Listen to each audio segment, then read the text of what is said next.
It's 3:00, and darkness fell across the land. Jesus' final breaths signaled his impending death.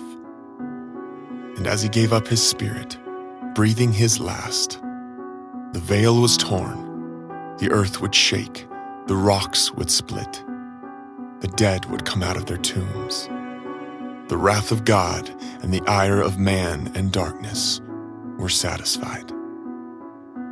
His side would be pierced to ensure the confirmation of his death and the assurance that his bones would not be broken. It was the hour, the moment when darkness reigned. It was finished.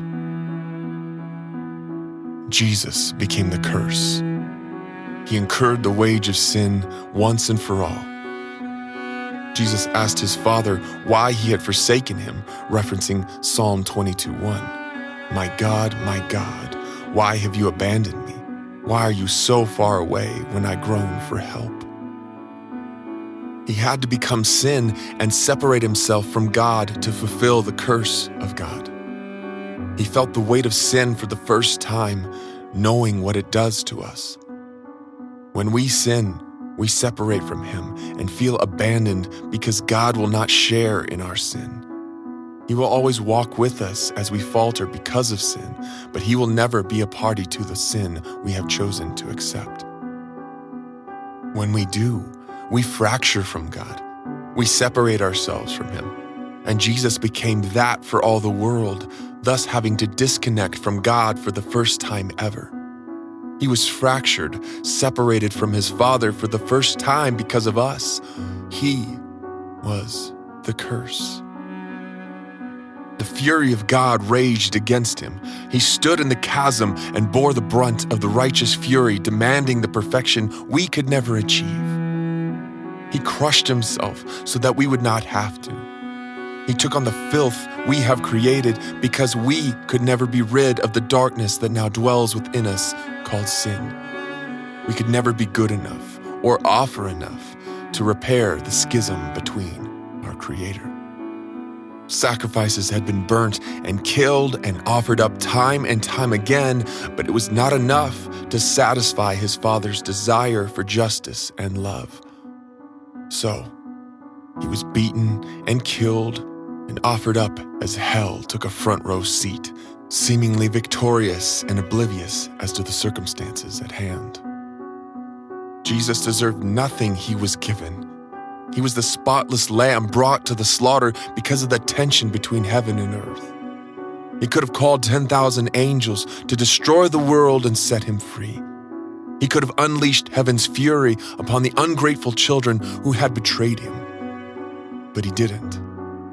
He quietly went to the cross, silently suffering alone. He was silently laid in the tomb until his hour would arise again.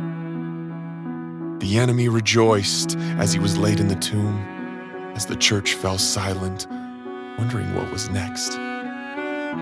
It was in the silence that Jesus was working. It was in the silence the grave was readying for its defeat. While many waited in despair and prepared for a void of hopelessness, Jesus was working. Redemption was stirring. Darkness was unsettled. The lifeless body of our Savior began to twitch in the cold hands of the tomb. Death was beginning to lose its grip. So there is nothing inherently good about Good Friday from the surface. There's nothing good about what our sin has done to Jesus, so it seems. For the darkness of Friday may reign, but the good of Sunday is coming. The darkness of Friday portrays despair and finality, but the gates of hell would be confronted. Hope for the sinner and the saint, for the innocent and the murderer was coming. Hope for the broken, for the cursed, for the accused, and for the righteous was coming. And that is good news. As darkness fell on the just and the unjust, Jesus was working.